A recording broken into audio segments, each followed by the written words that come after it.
ക്രിസ്തു യേശുവിനാൽ വിളിക്കപ്പെട്ട നീതീകരിക്കപ്പെട്ട പ്രിയ ദൈവജനമേ, ഇവർക്കും വീണ്ടും വരാമെന്ന് വാഗ്ദത്തം ചെയ്ത യേശു ക്രിസ്തുവിൻ്റെ ഉന്നതമായ നാമത്തിൽ എൻ്റെ സ്നേഹവന്ദനം.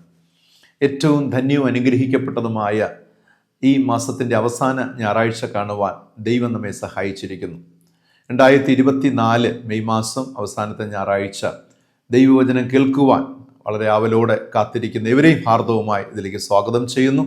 ദൈവം നിങ്ങളെ സമൃദ്ധിയായി അനുഗ്രഹിക്കട്ടെ. പ്രാർത്ഥനയോടുകൂടെ നമുക്ക് ഇന്നത്തെ ശുശ്രൂഷയിലേക്ക് പ്രവേശിക്കാം. നീതിമാന്മാരെ യഹോവയിൽ ഘോഷിച്ചുല്ലസിപ്പിൻ, സ്തുതിക്കുന്നത് നേരുള്ളവർക്ക് ഉചിതമല്ലോ. കിന്നരം കൊണ്ട് യഹോവയ്ക്ക് സ്തോത്രം ചെയ്യുവിൻ, 10 കമ്പിയുള്ള വീണ കൊണ്ട് അവന് സ്തുതി പാടുവിൻ. അവന് പുതിയ പാട്ട് പാടുവിൻ, ഘോഷസ്വരത്തോടെ നന്നായി വാദ്യം വായിപ്പിൻ. യഹോവയുടെ വചനം നേരുള്ളത്, അവന്റെ സകല പ്രവൃത്തിയും വിശ്വസ്തതയുള്ളത്. കണ്ണുകളടയ്ക്കാം, ദൈവത്തോട് നമുക്ക് പ്രാർത്ഥിക്കാം. സകല ചരാചരത്തിന്റെ സൃഷ്ടിതാവും പരിപാലകനുമായിരിക്കുന്ന ഉന്നതനായ വാഗ്ദത്തങ്ങൾ വിശ്വസ്തനായിരിക്കുന്ന സ്വർഗീയ പിതാവാം നല്ല ദൈവമേ, അനുഗ്രഹിക്കപ്പെട്ട ആശീർവദിക്കപ്പെട്ട മനോഹരമായ ദിവസത്തിന്റെ പ്രഭാതവിളയ്ക്കായി സ്തോത്രം ചെയ്തു. പിതാവേ, ഒരു പുതിയ ആഴ്ച കാണുവാൻ, ദൈവത്തിന്റെ കൃപ അനുഭവിപ്പാനൊക്കെ ദൈവം ഞങ്ങളെ സഹായിച്ചു. അതിനായി സ്തോത്രം. പ്രത്യേകിച്ചും ഈ മെയ് മാസത്തിന്റെ അവസാന ഞായറാഴ്ച ദിനത്തിൽ ദൈവത്തെ മഹത്വപ്പെടുത്തുവാൻ, ദൈവ സാന്നിധ്യം അനുഭവിക്കുവാൻ, കർത്താവിന്റെ വചനം കേൾക്കുവാൻ, ഗ്രഹിക്കുവാൻ, ഹൃദയസ്ഥമാക്കുവാൻ പിതാവെ അവിടെ ഞങ്ങളെ സഹായിക്കുന്നു. സ്തോത്രം. അവിടുത്തെ ആത്മാവിന്റെ ആമേൻ സ്തോത്രം ബലം ഞങ്ങൾ അനുഭവിക്കട്ടെ നാഥ. എഴുതപ്പെട്ട ജീവനുള്ള ദൈവ വചനങ്ങളിലൂടെ ദൈവിക ശക്തി ഞങ്ങൾ വ്യാപരിക്കട്ടെ. ആമേൻ. ആകയാൽ കേൾവി വിശ്വാസം കേൾവിയാൽ വരുന്നു എന്ന് തിരുവചനം ഓർപ്പിക്കുമ്പോൾ കർത്താവേ, ആ കേൾവി ദൈവവചനത്താൽ ഉളവാകുന്നു. അങ്ങനെയെങ്കിൽ ദൈവവചനത്തിലൂടെ, കേൾവിയിലൂടെ ഞങ്ങൾക്ക് ഉരുവാകുന്ന ആ ഒരു വിശ്വാസത്തിന്റെ അനുഭവം നാഥ ധാരാളമായി ഞങ്ങളുടെ ജീവിതത്തിൽ അനുഭവിക്കുവാൻ കർത്താവ് ഞങ്ങളെ സഹായിക്കണമേ. അതേ നാഥ, ഞങ്ങളുടെ വചനത്തിൽ ഞങ്ങൾ ആശ്രയം വയ്ക്കുന്നു. കർത്താവെ, അവിടുന്ന് ഞങ്ങളോട് കൂടെ ഇരിക്കണമെന്ന് പ്രാർത്ഥിക്കുന്നു. ഇന്നത്തെ ധ്യാനത്തിലൂടെ അവിടുത്തെ ആത്മാവ് ഞങ്ങളോട് ഇടപെടണമേ അപ്പ. ഞങ്ങളെ ശക്തീകരിക്കണമേ. വചനത്തിന്റെ പുതിയ തലങ്ങളെ കണ്ടെത്തി ആമേൻ ഞങ്ങളുടെ ജീവിതത്തിൽ അത് കർത്താവെ പ്രയോജനപ്പെടുത്തുവാൻ അവിടുന്ന് ഞങ്ങളെ സഹായിക്കണമെന്ന് പ്രാർത്ഥിക്കുന്നു. ഈ തിരുവചനം കേൾക്കുന്ന ഏവരെയും യേശുവിന്റെ നാമത്തിൽ അടിയൻ അനുഗ്രഹിച്ച് ആശീർവദിച്ച് പ്രാർത്ഥിക്കുന്നു. എല്ലാവരുടെ മേലും അവിടുത്തെ കൃപ പകരണമേ, അവിടുത്തെ സാന്നിധ്യം പകരണമേ അപ്പ. വിഷമതകളെ, ഭാരങ്ങളെ, സങ്കടങ്ങളിലൂടെയൊക്കെ കടന്നു പോകുമ്പോഴും അവിടെയൊക്കെ ഞങ്ങളെ കരുതുന്ന ഒരു ദൈവമുണ്ടല്ലോ, ഞങ്ങളെ താങ്ങുന്ന ഒരു ദൈവമുണ്ടല്ലോ. നന്ദി പിതാവേ. ഭയപ്പെടേണ്ട, ഞാൻ നിന്നോട് കൂടെ ഉണ്ട് എന്ന് വാഗ്ദത്തം ചെയ്ത ക്രിസ്തുനാഥന്റെ സാന്നിധ്യം, അനുഗ്രഹം എല്ലാവരുടെ മേലും പകർന്ന് ധൈര്യത്തോടെ, ബലത്തോടെ മുന്നോട്ട് ജീവിപ്പാൻ സർവശക്തനായ ദൈവം ഞങ്ങളെ സഹായിച്ച് അനുഗ്രഹിക്കുമാറാകണമെന്ന് യേശു രക്ഷിതാവിന്റെ നാമത്തിൽ പ്രാർത്ഥിക്കുന്നു. പ്രാർത്ഥന കേൾക്കണമേ. ആമേൻ, ആമേൻ. പ്രിയമുള്ളവരെ, കഴിഞ്ഞ ആഴ്ചയിൽ ഒരു ചോദ്യം ചോദിക്കുവാനിടയായി. സന്ദേശത്തിൻ്റെ ഒടുവിൽ അതിപ്രകാരമാണ്: പരിശുദ്ധാത്മാവ് നൽകുന്ന നന്മകളിൽ മൂന്നാമത്തേത് ഏതാണ് എന്നതായിരുന്നു ചോദ്യം. കമൻ്റ് ചെയ്തിട്ടുള്ളവരെല്ലാവരും ശരിയായ ആൻസറാണ് നൽകിയിരുന്നത്. മൂന്നാമത്തെ പരിശുദ്ധാത്മാവ് നൽകുന്ന നന്മ എന്ന് പറയുന്നത് കംഫർട്ട് അഥവാ ആശ്വാസം എന്നതാകും. പ്രത്യേകിച്ചും തിരുവചനം വളരെ ശ്രദ്ധയോടെ കേട്ട് ഗ്രഹിച്ച് കമൻറ്റ് ബോക്സിൽ ആൻസർ രേഖപ്പെടുത്തിയ എല്ലാവരോടുമുള്ള പ്രത്യേക നന്ദിയും സ്നേഹവും ഞാൻ അറിയിച്ചു കൊള്ളട്ടെ. കർത്താവ് ഇതിനാൽ നിങ്ങളെ അനുഗ്രഹിക്കട്ടെ. ഇന്നത്തെ ധ്യാനത്തിൻ്റെ ഒടുവിലും ഒരു ചോദ്യമുണ്ടാകും. ശ്രദ്ധയോടെ നമുക്ക് വചനം പഠിക്കാം, ഗ്രഹിക്കാം. ദൈവത്തിൻ്റെ ആത്മാവ് നമ്മെ അതിനായി സഹായിക്കട്ടെ. ഇന്ന് നാം ധ്യാനിക്കുവാൻ പോകുന്നത് ആരാധനയിലെ നമ്മുടെ മനോഭാവത്തെ കുറിച്ചാണ്. ചിന്താവിഷയം ആരാധനയിലെ മനോഭാവം എന്നതാകുന്നു.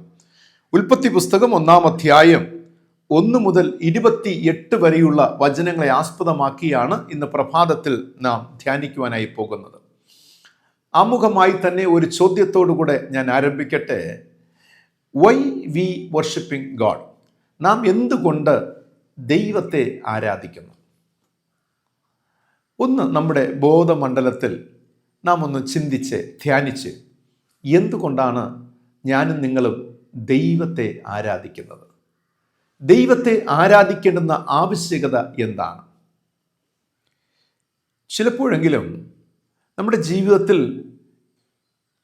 പല കാലഘട്ടങ്ങളിലൂടെ കടന്നുകൂടിയ ചില ധാരണകൾ നമ്മുടെ ജീവിതത്തിലുണ്ട്.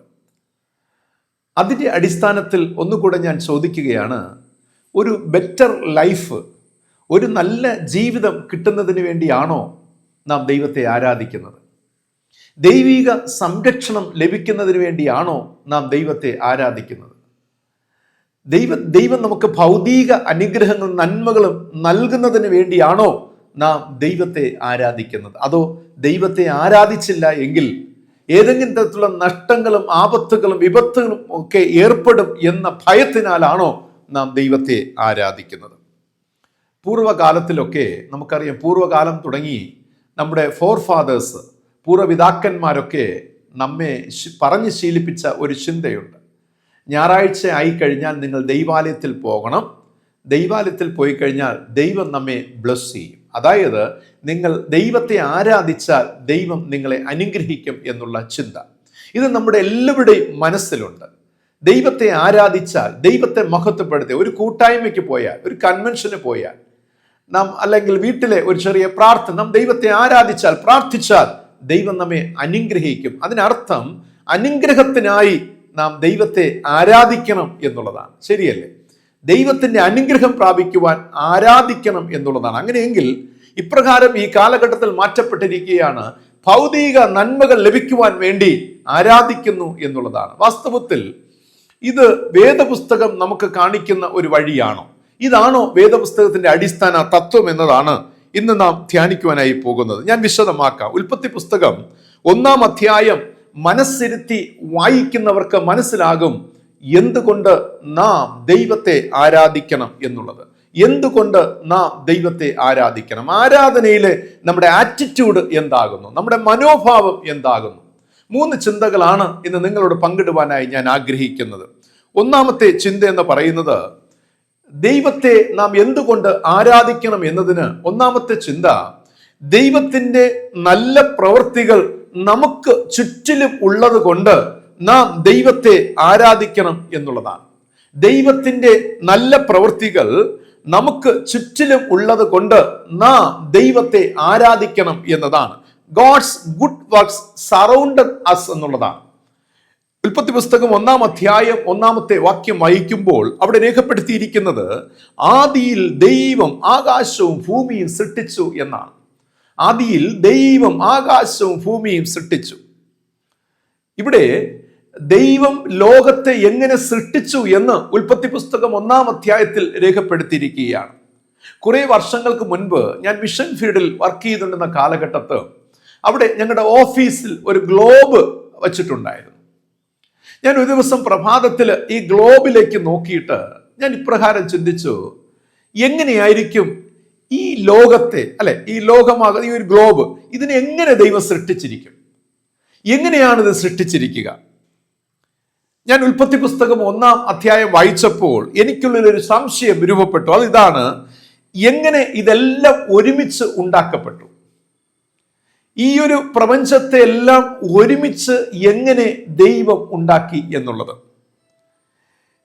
വേദപുസ്തകം എന്നെ പഠിപ്പിച്ച 2 ചിന്തകൾ എന്ന് പറയുന്നത്, ഒന്ന്, ഈ ലോകം ഉണ്ടാക്കപ്പെട്ടത്, സൃഷ്ടിക്കപ്പെട്ടത് ആകസ്മികമായിട്ടല്ല, മറിച്ച് അതിൻ്റെ പിന്നിൽ ഒരു സിസ്റ്റമാറ്റിക് പ്ലാൻ ഉണ്ടായിരുന്നു എന്നതാണ്.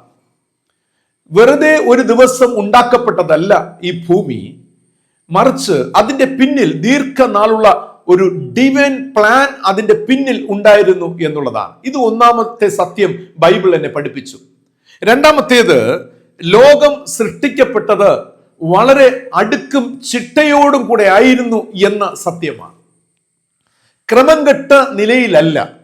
ദൈവം സൃഷ്ടിച്ച ഈ ലോകത്തിലെ ഓരോ അണുവിലും, ഓരോ സൃഷ്ടിയുടെ ആ ഒരു സറൗണ്ടിങ്സും നാം പരിശോധിച്ചാൽ എല്ലാം സിസ്റ്റമാറ്റിക് ആയിട്ട്, ഓർഡർലി, അല്ലെങ്കിൽ അടുക്കും ചിട്ടയോടും കൂടെയാണ് ദൈവം ഈ ലോകത്തെ സൃഷ്ടിച്ചതെന്ന് മനസ്സിലാക്കുവാനായി സാധിച്ചു.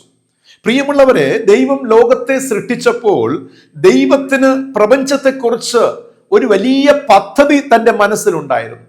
സൃഷ്ടിതാവിൻ്റെ ഉള്ളിൽ ഒരു പദ്ധതി ഉണ്ടായിരുന്നു. മാത്രമല്ല, എല്ലാ സൃഷ്ടിക്കും ദൈവത്തിൽ ഒരു സ്ഥാനം ഉണ്ടായിരുന്നു.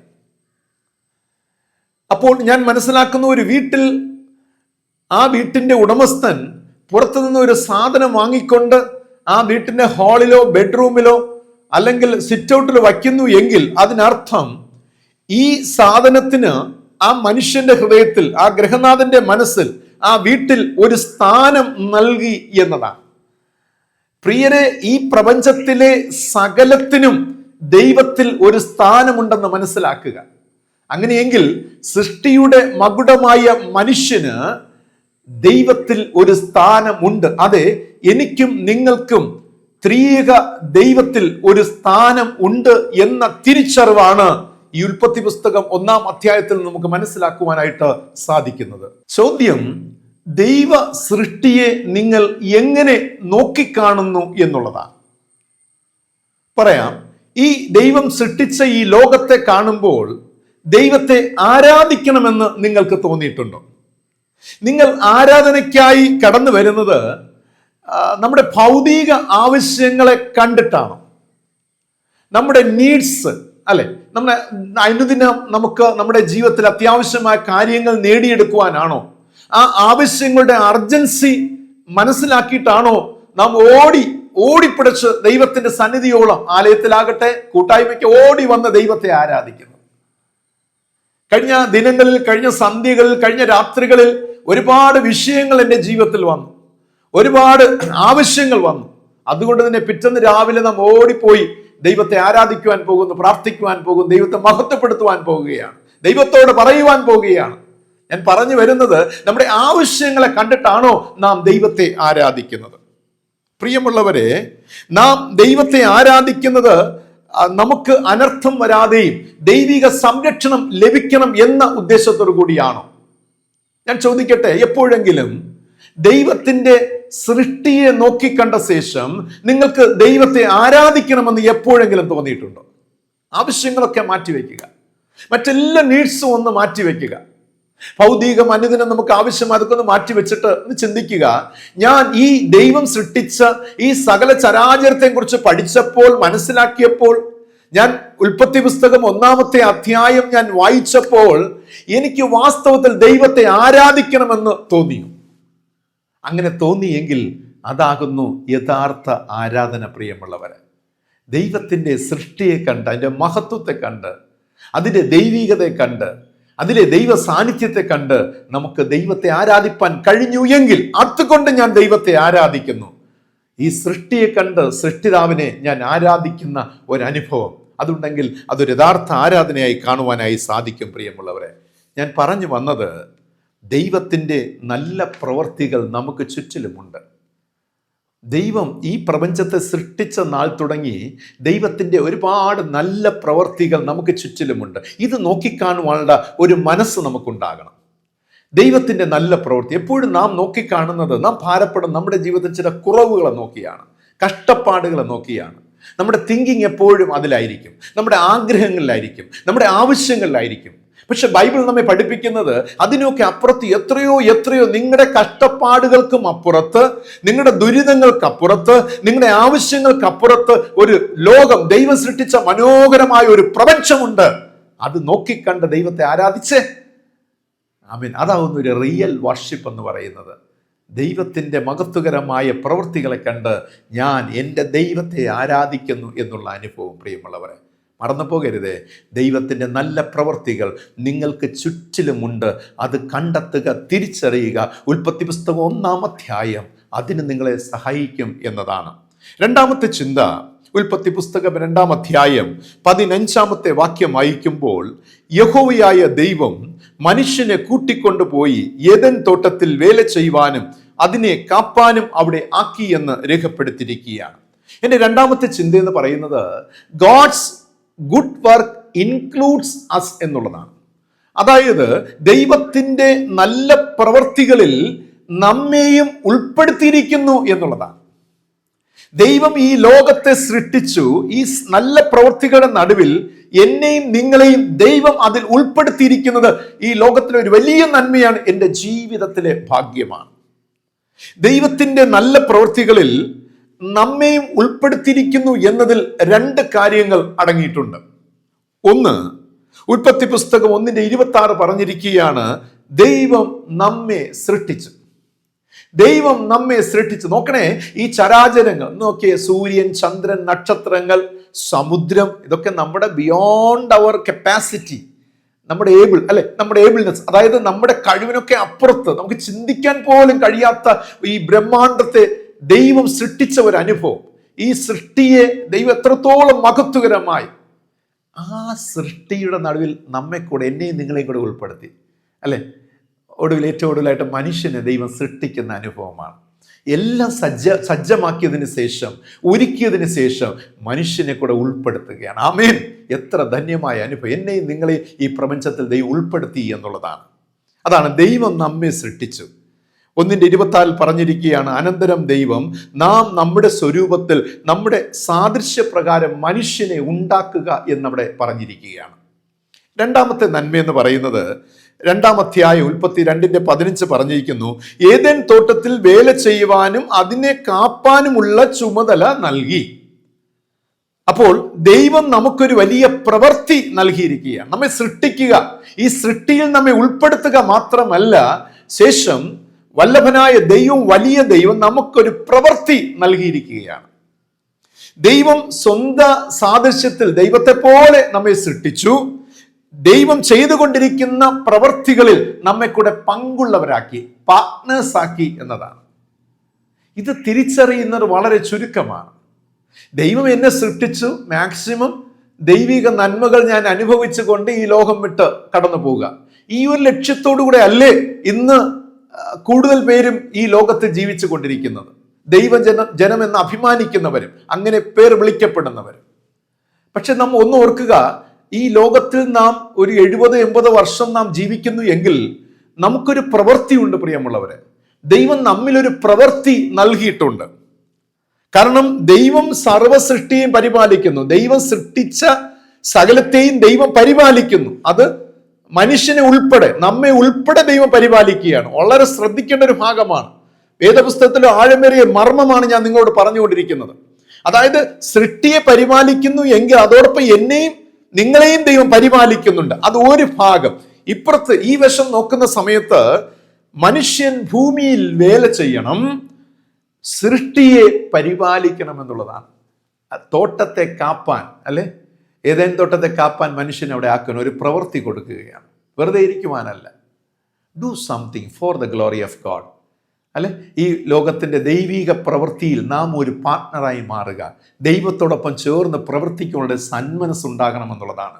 ദൈവം ഏൽപ്പിച്ച ഉത്തരവാദിത്വത്തെ അത് നിറവേറ്റുവാനും അത് പൂർണ്ണതയിലെത്തിക്കുവാനും സൃഷ്ടിയുടെ മകുടമായ മനുഷ്യൻ ദൈവത്തോടൊപ്പം നിന്ന് പ്രവർത്തിക്കണമെന്നുള്ള ചിന്തയാണ് നൽകുന്നത്.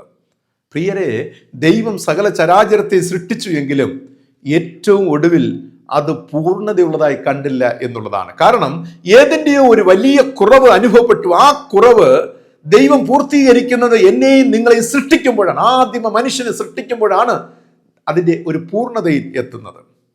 ചോദ്യം, എന്തുകൊണ്ട് ദൈവം മനുഷ്യനെ സൃഷ്ടിച്ചു? മനുഷ്യനെ സൃഷ്ടിക്കുമ്പോൾ ദൈവത്തിൻ്റെ ഉള്ളിലെ ഉദ്ദേശം എന്തായിരുന്നു? അതിൻ്റെ ഉത്തരം എനിക്ക് മനസ്സിലാക്കുവാൻ കഴിയുന്നത്, സൃഷ്ടിതാവുമായി ബന്ധം സ്ഥാപിക്കുവാൻ. എന്നെ നിങ്ങളെ ദൈവം സൃഷ്ടിച്ചത് സൃഷ്ടിതാവുമായി ബന്ധം സ്ഥാപിക്കണം. 2, സൃഷ്ടിയെ പരിപാലിക്കണം. 3, നമുക്കിടയിൽ ഒരു ബന്ധം സ്ഥാപിക്കണം എന്നതാണ്. ഈ 3 കാര്യങ്ങളാണ്. സൃഷ്ടിതാവുമായി ഒരു ബന്ധം സ്ഥാപിക്കുക, സൃഷ്ടിയെ പരിപാലിക്കുക, മാത്രമല്ല സൃഷ്ടികൾക്കിടയിൽ ഒരു ബന്ധം, ഐക്യത്തെ സ്ഥാപിക്കണം എന്നുള്ളതാണ്. അതായത് ഇതിനെ കുറച്ചുകൂടെ വ്യക്തമായി പറഞ്ഞാൽ, ഈ ലോകത്തെ ദൈവം സൃഷ്ടിച്ചതിനെ ദൈവവുമായി ബന്ധിപ്പിക്കുന്ന ഒരു വലിയ വലിയ ഉത്തരവാദിത്വം ദൈവം നമ്മെ ഏൽപ്പിച്ചിട്ടുണ്ട്. പ്രിയരെ, ദൈവം നമ്മെ ഏൽപ്പിച്ച ഉത്തരവാദിത്വമാണോ നാം ചെയ്തുകൊണ്ടിരിക്കുന്നത്? ഇതെപ്പോഴും നാം ചിന്തിക്കും, നാം ആരാധിക്കുന്നുണ്ട് ഇത്ര ഇക്കഴിഞ്ഞ കാലമൊക്കെ ദൈവം നമ്മെ ഏൽപ്പിച്ച ചുമതല എന്താണെന്ന് എപ്പോഴെങ്കിലും നാം ചിന്തിച്ചിട്ടുണ്ടോ? എന്നെ എന്ത് ഉത്തരവാദിത്വമാണ് ഈ ലോകത്തിൽ ദൈവം എന്നെ ഏൽപ്പിച്ചിരിക്കുന്നത്? കാലങ്ങൾ കുറെ കഴിഞ്ഞു, വർഷങ്ങൾ കുറേയായി, 30 വർഷമായി, 40ആയി, 50ആയി, 60 വർഷം, 70 വർഷമൊക്കെ ആയേക്കാം. ദൈവം എന്നെ ഏൽപ്പിച്ച ചുമതലയാണോ ഞാൻ ചെയ്തുകൊണ്ടിരിക്കുന്നത്? അതോ ഞാൻ എനിക്ക് വേണ്ടി മാത്രം ജീവിച്ചു കൊണ്ടിരിക്കുന്ന വ്യക്തിയാണോ? എനിക്ക് വേണ്ടി മാത്രം, എൻ്റെ കുടുംബത്തിന് വേണ്ടി മാത്രം ഞാൻ ജീവിച്ചു കൊണ്ടിരിക്കുന്ന വ്യക്തിയാണ്. ഇതിനപ്പുറത്ത് ഒരു വൈഡ് പെർസ്പെക്റ്റീവ് ആംഗിൾ നമുക്കുണ്ടാകണം. ഒരു കാഴ്ചപ്പാട്, വിശാലമായ ഒരു കാഴ്ചപ്പാട് നമുക്കുണ്ടാകണം. എന്നെ ദൈവം ചുമതലപ്പെടുത്തിയിരിക്കുന്ന എൻ്റെ കുടുംബത്തെ മാത്രം നോക്കുവാനല്ല, ഒരു വലിയ പ്രവൃത്തി ദൈവം തന്നിട്ടുണ്ട്. ആ പ്രവൃത്തി നാം ഈ ലോകത്തിൽ പൂർത്തീകരിക്കണം, മരിക്കുന്നതിന് മുമ്പേ അത് സാധ്യമാക്കണം എന്നുള്ളതാണ്. അത് ദൈവം ഏറെ ആഗ്രഹിക്കുന്നതാണ്. ദൈവ സൃഷ്ടിയിൽ നമ്മെ ഉൾപ്പെടുത്തിയിരിക്കുന്നത് ഒരു വലിയ ദൈവിക ഉദ്ദേശത്തോടു കൂടെയാണ്. ഈ ഉദ്ദേശം മറന്ന് നാം ജീവിക്കരുത്. ഒരു ഭാഗത്ത് പ്രതികൂലങ്ങളുണ്ട്, കഷ്ടതകളുണ്ട്, ഞെരുക്കങ്ങളുണ്ട്, വേദനകളൊക്കെ ഈ ലോകത്തുണ്ട്. നാം ഒരുപാട് പ്രതിസന്ധിയിലൂടെയൊക്കെ ആയിരിക്കാം പോകുന്നത്. പക്ഷെ മറന്നു പോകരുത്, നിങ്ങൾക്കൊരു പ്രവൃത്തിയുണ്ട്. ദൈവം നിങ്ങൾക്കൊരു ഉത്തരവാദിത്വം, ചുമതല നൽകിയിട്ടുണ്ട്. അത് ചെയ്യുവാൻ നാം മുൻവരണം എന്നുള്ളതാണ്. അതുകൊണ്ടാണ് ഈ സൃഷ്ടിയിൽ ദൈവം നമ്മെയും ഉൾപ്പെടുത്തിയിരിക്കുന്നു എന്ന് മനസ്സിലാക്കുക. എൻ്റെ മൂന്നാമത്തെയും ഒടുവിലത്തെയും ചിന്ത എന്ന് പറയുന്നത് ഉൽപ്പത്തി പുസ്തകം 6-ാം അധ്യായം 9-ാമത്തെ വാക്യം വായിക്കുമ്പോൾ നോഹയെക്കുറിച്ച് പറഞ്ഞിരിക്കുകയാണ്. നോഹ നീതിമാനും തൻ്റെ തലമുറയിൽ നിഷ്കളങ്കനുമായിരുന്നു. നോഹ ദൈവത്തോട് കൂടെ നടന്നു എന്ന് രേഖപ്പെടുത്തിയിരിക്കുകയാണ്. എൻ്റെ മൂന്നാമത്തെ ചിന്ത God's good work is in us എന്നുള്ളതാണ്. ദൈവത്തിൻ്റെ നല്ല പ്രവൃത്തികൾ നമുക്കുള്ളിൽ നൽകപ്പെട്ടിരിക്കുന്നു എന്നതാണ്. ആദ്യത്തെ രണ്ട് ചിന്തകൾ മറക്കരുത്. ദൈവത്തിൻ്റെ നല്ല പ്രവൃത്തികൾ നമുക്ക് ചുറ്റിലുമുണ്ട്. രണ്ട്, ദൈവത്തിൻ്റെ നല്ല പ്രവൃത്തികളിൽ നമ്മെ ഉൾപ്പെടുത്തിയിരിക്കുന്നു. മൂന്ന്, ദൈവത്തിൻ്റെ നല്ല പ്രവൃത്തികൾ നമുക്കുള്ളിൽ നൽകപ്പെട്ടിരിക്കുന്നു എന്നതാണ്. ഇവിടെ നോഹയെക്കുറിച്ച് പറഞ്ഞിരിക്കുകയാണ്. ദൈവം നോഹയ്ക്കുള്ളിൽ ഒരു ചില നല്ല പ്രവൃത്തികൾ നൽകിയിരുന്നു എന്നതാണ്. നോഹയ്ക്കുള്ളിൽ ദൈവം ചില നല്ല പ്രവൃത്തികൾ, അതിലൊന്ന് നീതി പ്രവർത്തിക്കുക, രണ്ട് നിഷ്കളങ്കതയോടെ ജീവിക്കുക, മൂന്ന് ദൈവത്തോടു കൂടെ നടക്കുക എന്നതാണ്. ഈ മൂന്ന് കാര്യം മറക്കരുത്. ദൈവത്തോടു കൂടെ നടക്കുക, നിഷ്കളങ്കതയോടെ ജീവിക്കുക, നീതി പ്രവർത്തിക്കുക എന്ന ഈ നല്ല പ്രവൃത്തികൾ നോഹയ്ക്കുള്ളിൽ ദൈവം നൽകിയിരുന്നു. നോഹ അതിനെ ഇരു കൈ നീട്ടി ഹൃദയപൂർവ്വം സ്വീകരിച്ച് തൻ്റെ ജീവിതനാൾ മുഴുവനും ഈ പ്രവർത്തികൾ ചെയ്തു എന്നതാണ്. എന്താണോ തനിക്കുള്ളിൽ ദൈവമാക്കിയത് അത് അതുപോലെ ചെയ്തു. ദൈവത്തിന്റെ ഉദ്ദേശം തൻ്റെ ജീവിത ക്രമങ്ങളിലൂടെ സാധ്യമാക്കി തീർത്തു. ദൈവത്തെ മഹത്വപ്പെടുത്തി എന്നുള്ളതാണ്. ചുരുക്കത്തിൽ ഈ ലോകത്തിൽ നമ്മുടെയൊക്കെ ജീവിതത്തിൽ നിന്ന് ദൈവം ആഗ്രഹിക്കുന്നത് തന്നെയാണ്. നിങ്ങൾക്കുള്ളിൽ ദൈവം ഒരു പ്രവൃത്തി നൽകിയിട്ടുണ്ട് പ്രിയമുള്ളവരെ, എനിക്കുള്ളിൽ നൽകിയിട്ടുണ്ട്. ഈ പ്രവൃത്തി കണ്ടെത്തി നാം അതിൻ പ്രകാരം നടക്കുമ്പോഴാണ് ജീവിതത്തിൽ ഏറ്റവും ധന്യമായി തീരുന്നത്, ജീവിതം പൂർണ്ണമായി തീരുന്നത് പ്രിയമുള്ളവരെ. ഞാൻ നോഹയുടെ ജീവിതമൊക്കെ പഠിക്കുമ്പോൾ ഈ മൂന്ന് ചിന്തകൾ എന്നെ ഒരുപാട് സ്പർശിച്ച ഭാഗമാണ്. നീതി പ്രവർത്തിക്കുക, നിഷ്കളങ്കരായിരിക്കുക, ദൈവത്തോടൊപ്പം നടക്കുക. ഇനി എന്താണ് നമുക്ക് ഈ വേണ്ടത്? സൽപ്രവൃത്തി എന്ന് പറയുമ്പോൾ, ഒരു ഗുഡ് ക്യാരക്ടർ എന്ന് പറയുമ്പോൾ ഇതിനപ്പുറത്ത് മറ്റൊന്നുമില്ല പ്രിയമുള്ളവരെ. നീതിയും നിഷ്കളങ്കതയും ദൈവത്തോടൊപ്പം നടക്കുന്ന ഒരു അനുഭവം വളരെ പൂർണ്ണം. ഇത് മൂന്നും മതിയാകും അല്ലെ? ഈ ഒരു ത്രിത്വ പ്രവർത്തികളിൽ തന്നെ ദൈവത്തിൻ്റെ നിറവ്, ദൈവിക സാദൃശ്യം, ദൈവിക സ്വരൂപത്തെ നമുക്ക് നോക്കിക്കാണുവാൻ കഴിയുന്നുണ്ട്. നാം ദൈവത്തിൻ്റെ പ്രവൃത്തികളുടെ ഭാഗമാകുന്നു. നമുക്കുള്ളിൽ ദൈവത്തിൻ്റെ നല്ല പ്രവൃത്തികളുണ്ട്.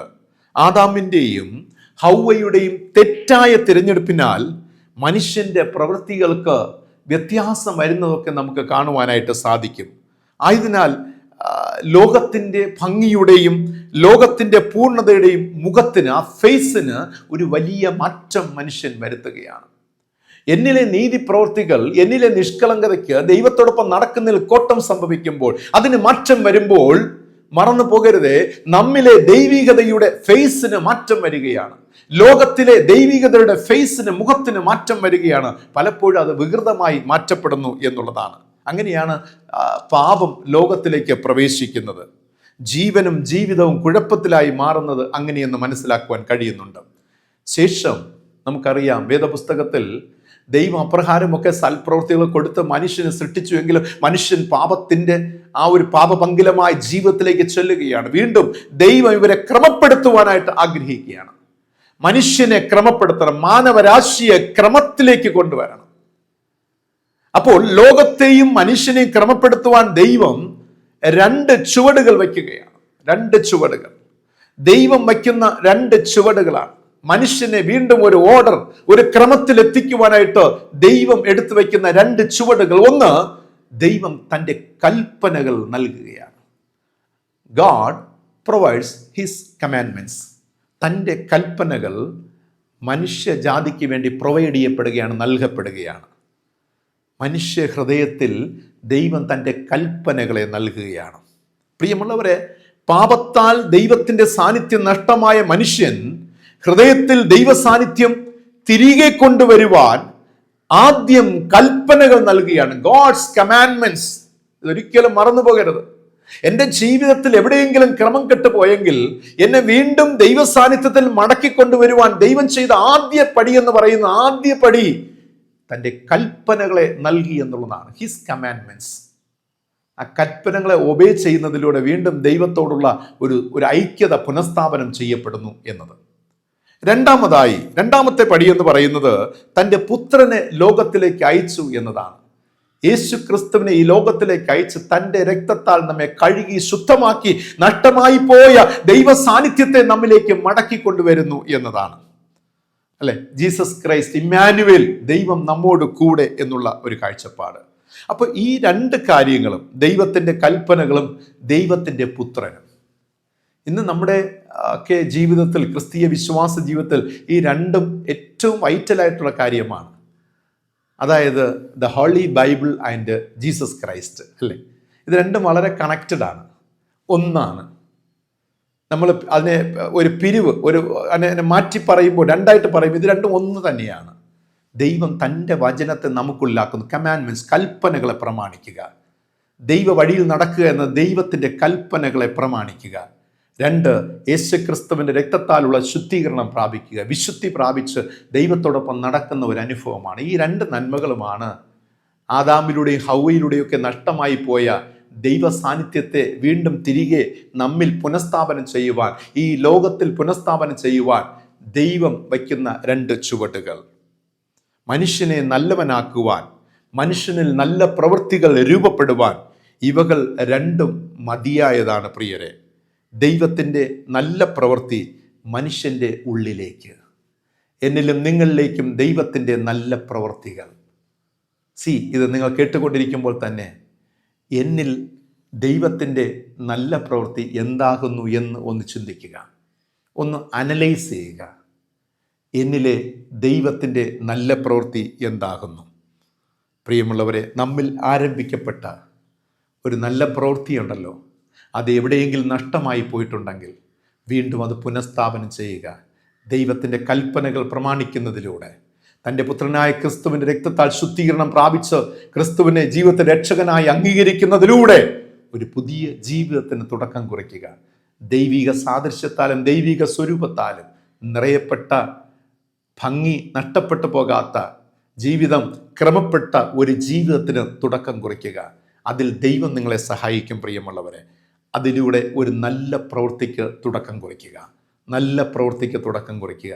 ഒരുപക്ഷെ നിങ്ങൾ ആ നല്ല പ്രവൃത്തിയിൽ തുടക്കം കുറിച്ചവരാകാം, അതിൽ ജീവിക്കുന്നവരാകാം.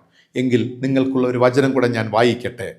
ഫിലിപ്പിയർക്ക് എഴുതിയ ലേഖനം 1-ാം അധ്യായം 4-ാമത്തെ വാക്യം വായിക്കുമ്പോൾ, നിങ്ങളിൽ നല്ല പ്രവൃത്തിയെ ആരംഭിച്ചവൻ യേശുക്രിസ്തുവിൻ്റെ നാളോളം അതിനെ തികയ്ക്കും എന്ന് ഉറപ്പായി വിശ്വസിച്ചുമിരിക്കുന്നു എന്ന് രേഖപ്പെടുത്തിയിരിക്കുകയാണ്. നിങ്ങളിൽ നല്ല പ്രവൃത്തിയെ ആരംഭിച്ചവർ യേശുക്രിസ്തുവിൻ്റെ നാളോളം, അതായത് കർത്താവായ യേശുവിൻ്റെ വീണ്ടും വരവോളം അതിനെ തികയ്ക്കണം. പകുതി വഴിയിൽ വെച്ച് ഇട്ടേച്ച് പോകരുത്. ഒരു പ്രത്യേക മൊമെന്റ് ഓഫ് ടൈം വരുമ്പോൾ, ഒരു പ്രതിസന്ധി വിട്ടിട്ട് പോകുന്നതാകരുത് നിങ്ങളുടെ നല്ല പ്രവൃത്തികൾ. കർത്താവ് വരുവോളം, എന്തൊക്കെ ഈ ലോകത്ത് മാറ്റങ്ങൾ സംഭവിച്ചാലും കർത്താവ് വരുവോളം, അല്ലെങ്കിൽ മറ്റൊരു വിധത്തിൽ പറഞ്ഞാൽ നമ്മുടെ ജീവിതത്തിൻ്റെ അവസാന ശ്വാസം വരെ, മരണം വരെ, അത് ആ നല്ല പ്രവൃത്തികൾ തുടരുക എന്നുള്ളതാണ്. സൽപ്രവൃത്തികൾ ജീവിതത്തെ മുന്നോട്ട് നയിക്കുക എന്നതാണ്. മറന്നു പോകരുതേ, നമ്മിൽ ഒരു പ്രവൃത്തി നൽകപ്പെട്ടിട്ടുണ്ട്. ദൈവ സൃഷ്ടിയിൽ നമ്മിൽ ദൈവ പ്രവൃത്തിയുടെ ഒരു നിയോഗം തന്നിട്ടുണ്ട്. പ്രിയമുള്ളവരെ, ആ നിയോഗം നാം മനസ്സിലാക്കി വേണം ദൈവത്തെ ആരാധിക്കുവാൻ. ഇന്നത്തെ ചിന്ത മറന്നു പോകരുത്. ആരാധനയിലെ മനോഭാവം, നാം ദൈവത്തെ ആരാധിക്കുവാൻ കടന്നു വരുമ്പോൾ, ദൈവത്തെ മഹത്വീകരിക്കാൻ കടന്നു വരുമ്പോൾ അതിൻ്റെ പിന്നിൽ ഒരു ശരിയായ ഉദ്ദേശം, ഒരു ലക്ഷ്യം നമുക്കുണ്ടാകണം. തെറ്റായ ഉദ്ദേശങ്ങൾ, ലക്ഷ്യങ്ങൾ നാം മാറ്റണം. ഭൗതിക നന്മകൾ നേടുവാൻ ആകരുത് നിങ്ങൾ ദൈവത്തെ ആരാധിക്കുന്നത്, ദൈവത്തെ സ്നേഹിക്കുന്നത്. എൻ്റെ ഭൗതിക നേട്ടങ്ങൾക്ക് വേണ്ടി ആകരുത് ഞാൻ ദൈവത്തെ ആരാധിക്കുന്നത്. അതിനപ്പുറത്തായിട്ട് സൃഷ്ടിയെ നോക്കിക്കാണുക. ദൈവം ചെയ്ത നല്ല പ്രവൃത്തികൾ നമുക്ക് ചുറ്റിലുമുണ്ട്. അത് നോക്കിക്കണ്ട് ദൈവത്തെ ആരാധിക്കുവാൻ ഒരുങ്ങണം. രണ്ടാമത്തേത് ഞാൻ പറഞ്ഞു, സൃഷ്ടിയിൽ നമ്മെ കൂടെ ദൈവം ഉൾപ്പെടുത്തിയിരിക്കുകയാണ്. നാം ഒരിക്കലും സെപ്പറേറ്റഡ് അല്ല. ഈ സൃഷ്ടിയിൽ നമ്മെ കൂടെ ദൈവം ഇൻവോൾവ് ചെയ്യിപ്പിച്ചിരിക്കുകയാണ്. 3, ദൈവം തൻ്റെ നല്ല പ്രവൃത്തികൾ നമുക്കുള്ളിൽ നമുക്കുള്ളിൽ നൽകിയിരിക്കുകയാണ്. അത് നഷ്ടപ്പെട്ടു പോകാതെ ജീവിതത്തിൻ്റെ അവസാനം വരെ കാത്തു സൂക്ഷിക്കുക. ഈ 3 കാര്യങ്ങളും പൂർണ്ണമായി വരുമ്പോഴാണ് നമ്മുടെ ആരാധന പൂർണ്ണതയുള്ളതായി മാറുന്നത്. ദൈവത്തോടുള്ള ഒരു മനുഷ്യൻ്റെ, ദൈവത്തോടുള്ള തൻ്റെ സൃഷ്ടിയുടെ ആരാധനയ്ക്ക് പൂർണ്ണത വരുന്നത് ഈ 3 കാര്യങ്ങളും തിരിച്ചറിഞ്ഞ് പ്രവർത്തിക്കുമ്പോഴാണ്. അങ്ങനെയെങ്കിൽ നമ്മെ കാണുന്നവർ, പ്രിയമുള്ളവരെ, ദൈവത്തെ കാണും. നമ്മോട് സംസാരിക്കുന്നവർ ദൈവത്തോട് സംസാരിക്കും. നമ്മുടെ അടുക്കൽ വരുന്നവർ ദൈവത്തിൻ്റെ അടുക്കലോളം എത്തും എന്നതിൽ സംശയമില്ല. അതിലൂടെ നാം ഈ ഭൂമിയിലെ ഉപ്പായി, ലോകത്തിൻ്റെ വെളിച്ചമായി നമുക്ക് ശോഭിക്കുവാൻ സാധിക്കും. ക്രിസ്തുവിൻ്റെ നാമത്തെ മഹത്വപ്പെടുത്തുവാനായി സാധിക്കും. എത്ര ധന്യമായ അനുഭവം! ആയതിനാൽ ഈ വക അനുഗ്രഹങ്ങൾ പ്രാപിച്ചെടുക്കുവാൻ ദൈവത്തിൻ്റെ പരിശുദ്ധാത്മാവ് നമ്മെ ഓരോരുത്തരെയും സഹായിച്ച് അനുഗ്രഹിക്കുമാറാകട്ടെ. ആമേൻ. ഇന്നത്തെ ചോദ്യം ഇതാണ്: ആദാമിലൂടെയും ഹൗവയിലൂടെയും നഷ്ടപ്പെട്ടു പോയ ദൈവസാമീപ്യം, ദൈവസാന്നിധ്യം, പാപത്തിലൂടെ നഷ്ടമായി പോയ ദൈവസാന്നിധ്യം മടക്കിക്കൊണ്ടുവരുവാൻ ദൈവം 2 കാര്യങ്ങൾ ചെയ്യുന്നുണ്ട്. അതിൽ ഒന്നാമത്തെ കാര്യം എന്താണ്? ആദ്യത്തെ പടി എന്താണ്? നിങ്ങൾ കമൻറ്റ് ബോക്സിൽ രേഖപ്പെടുത്തുക. ഈ വചനം നിങ്ങൾക്ക് ബ്ലെസ്സിങ് ആയിരുന്നാൽ മറ്റുള്ളവർക്ക് ഇത് ഷെയർ ചെയ്യുക. ദൈവത്തിൻ്റെ പരിശുദ്ധാത്മാവ് നമ്മെ ഓരോരുത്തരെയും സഹായിച്ച് അനുഗ്രഹിക്കുമാറാകട്ടെ. ആമീൻ. കണ്ണുകളടയ്ക്കാം. നമ്മുടെ ദൈവത്തോട് നമുക്ക് പ്രാർത്ഥിക്കാം. എല്ലാ നാളിലും ഞങ്ങളുടെ കൂടെയുണ്ടെന്ന് വാഗ്ദത്തം ചെയ്ത പരിശുദ്ധനായ സ്വർഗീയ പിതാവ്, നല്ല ദൈവമേ, കർത്താവെ, അങ്ങ് ഞങ്ങൾ സ്നേഹിക്കുന്നു, ആരാധിക്കുന്നു, മഹത്വപ്പെടുത്തുന്നു. ആരാധനയിലെ മനോഭാവം പലപ്പോഴും കർത്താവെ തെറ്റായതാണ് എന്ന് ഇന്നത്തെ വചനത്തിലൂടെ ബോധ്യപ്പെടുത്തി നൽകിയതിനാൽ സ്തോത്രം ചെയ്യുന്നു. ഞങ്ങളെങ്ങനെ ആരാധിക്കുന്നത് ഞങ്ങളുടെ ആവശ്യങ്ങൾ നോക്കിക്കണ്ടിട്ടാകരുത്. പകരം ദൈവത്തിൻ്റെ നല്ല പ്രവൃത്തികൾ ഞങ്ങൾക്ക് ചുറ്റിലുമുണ്ട്. അത് കണ്ട് ദൈവത്തെ ആരാധിക്കുവാൻ, ദൈവ സൃഷ്ടിയിൽ ഞങ്ങളെ കൂടെ ഉൾപ്പെടുത്തിയിരിക്കുന്നത് അത് കണ്ട് ദൈവത്തെ ആരാധിക്കുവാൻ, ഞങ്ങൾക്കുള്ളിൽ ഒരു നല്ല പ്രവൃത്തി നൽകിയിട്ടുണ്ട്, അത് കണ്ട് ദൈവത്തെ ആരാധിക്കുവാൻ, അങ്ങനെയുള്ള ഒരു ആറ്റിറ്റ്യൂഡ്, ഒരു മനോഭാവം, പ്രിയ പിതാവേ, ദൈവം ഞങ്ങളിൽ ഒരുക്കി നൽകണമേ എന്ന് പ്രാർത്ഥിക്കുന്നു. ഞങ്ങളെ സഹായിക്കണമേ, ഞങ്ങളെ നയിക്കണമേ, ഞങ്ങളെ കരുതണമേ, നടത്തണമേ. അപ്പ, അങ്ങല്ലാതെ ഒരു ദൈവം ഞങ്ങൾക്കില്ല, അങ്ങല്ലാതെ ഒരു ശക്തി ഞങ്ങൾക്കില്ല, അങ്ങല്ലാതെ ഒരു ബലം ഞങ്ങൾക്കില്ല. ബലം നിന്നിലുള്ള മനുഷ്യൻ ഭാഗ്യവാൻ, അങ്ങനെയുള്ള മനസ്സിൽ സിയോനിലേക്കുള്ള പെരുവഴികൾ ഉണ്ടെന്നാണല്ലോ. നന്ദിയപ്പ. ജീവിത നാളുകൾ അത് ഞങ്ങൾ ഉണർന്നുകൊണ്ട് ഞങ്ങളുടെ ജീവിതത്തിൻ്റെ ദൈവിക നിയോഗത്തെ മനസ്സിലാക്കിക്കൊണ്ട് മുന്നോട്ട് യാത്ര ചെയ്യുവാൻ ദൈവത്തിൻ്റെ ആത്മാവ് ഞങ്ങളെ സഹായിക്കണം. ഞങ്ങൾ ഒരുക്കണമേ, നടത്തണമേ, കരുതണമേ. അപ്പ, കർത്താവിൻ്റെ കൃപ ഞങ്ങളോട് കൂടെ ഇരിക്കട്ടെ. കർത്താവെ, അവിടുത്തെ സ്നേഹത്തിനായി, വാത്സല്യത്തിനായി, അവിടുത്തെ നടത്തുതലിനായി സ്തോത്രം ചെയ്യുന്നു. അന്ത്യത്തോളം ഞങ്ങളെ കൃപയിൽ പരിപാലിക്കണം. പരിശുദ്ധാത്മാവിൻ്റെ സാന്നിധ്യം നൽകി കൃപയിൽ ബലപ്പെടുത്തണമെന്ന് പ്രാർത്ഥിക്കുന്നു. അപ്പ, നിന്നതല്ല ദൈവം ഞങ്ങളെ നിർത്തിയിരിക്കുന്നതാണല്ലോ. ഇന്ന് തിരുവചനം ധ്യാനിച്ച എല്ലാ കുടുംബങ്ങൾക്കായി, എല്ലാ വ്യക്തികൾക്കായി യേശുവിൻ്റെ നാമത്തിൽ പ്രാർത്ഥിക്കുന്നു. അവരെ അനുഗ്രഹിക്കണമേ, ആശീർവദിക്കണമേ. ദൈവകൃപ നിന്റെ മക്കളോട് കൂടെ ഇരിക്കട്ടെ. അന്ത്യത്തോളം നടത്താമെന്ന് വാഗ്ദത്തം ചെയ്ത കർത്താവിൻ്റെ കൃപ എല്ലാ ഹൃദയങ്ങളിലും, അപ്പ, അവിടുത്തെ സമാധാനം, അവിടുത്തെ വാത്സല്യം, അവിടുത്തെ സ്നേഹം, അവിടുത്തെ ദയ, അവിടുത്തെ നന്മ നൽകി പരിപോഷിപ്പിക്കണമെന്ന് പ്രാർത്ഥിക്കുന്നു. പൂർണ്ണമായി ഞങ്ങളെ തന്നെ ദൈവകരങ്ങൾ സമർപ്പിക്കട്ടെ. എല്ലാ അനുഗ്രഹങ്ങൾക്കായി സ്തോത്രം. നീ മതി യേശുവേ. ഈ ചാനലിൻ്റെ പിന്നിൽ പ്രവർത്തിക്കുന്ന ഞങ്ങളുടെ യുവ സഹോദരങ്ങൾക്കായി, അവരുടെ കുടുംബാംഗങ്ങൾക്കായി സ്തോത്രം. എല്ലാവരെയും ആശീർവദിക്കുന്ന ദൈവകൃപയെ ബലപ്പെടുത്തണമെന്ന് യേശു രക്ഷിതാവിൻ്റെ നാമത്തിൽ പ്രാർത്ഥിക്കുന്നു. പ്രാർത്ഥന കേൾക്കണമേ. ആമേൻ. കർത്താവിൻ്റെ പ്രാർത്ഥന ഒരുമിച്ച് ചൊല്ലാം. സ്വർഗസ്ഥനായ ഞങ്ങളുടെ പിതാവേ, തിരുനാമം വിശുദ്ധീകരിക്കപ്പെടണം, തിരുരാജ്യം വരണം, തിരുവിഷ്ടം സ്വർഗത്തിലെ പോലെ ഭൂമിയിലും ആകണം. ഞങ്ങൾക്ക് ആവശ്യമുള്ള ആഹാരം ഇന്ന് തരണം. ഞങ്ങൾ കടക്കാരോട് ക്ഷമിച്ചിരിക്കുന്നത് പോലെ ഞങ്ങളുടെ കടങ്ങളെയും ഞങ്ങളോട് ക്ഷമിക്കണം. ഞങ്ങളെ പരീക്ഷയിൽ കിടക്കാതെ ദുഷ്ടങ്ങളിൽ നിന്ന് വിടുവിക്കണം. രാജ്യവും ശക്തിയും മഹത്വം ഇന്നും എന്നേക്കും അങ്ങേക്കുള്ളതാകുന്നുവല്ലോ. ആമേൻ. വിശ്വാസത്തോടെ ആശീർവാദം കൈക്കൊള്ളും. നമ്മുടെ കർത്താവും രക്ഷിതാവുമായ യേശു മിശിഹായ, പിതാവായ ദൈവത്തിന്റെ സ്നേഹം, പരിശുദ്ധാത്മാവാം ദൈവത്തിന്റെ കൃപ, അനുഗ്രഹം, നന്മ നാം ഇവരോടും ഇന്നും സർവ്വദാ കൂടിയിരിക്കുമാറാകട്ടെ. ആമേൻ, ആമേൻ, ആമേൻ. പ്രിയരെ, ദൈവത്തിന്റെ നല്ല പ്രവൃത്തികൾ കണ്ട് നമുക്ക് ദൈവത്തെ ആരാധിക്കാം. അങ്ങനെ ആരാധനയുടെ മനോഭാവം ശരിയായതുള്ളതായിരിക്കട്ടെ. ദൈവത്തിന്റെ പരിശുദ്ധാത്മാവിലേക്ക് നമ്മെ സഹായിക്കട്ടെ. God bless you all. Thank you.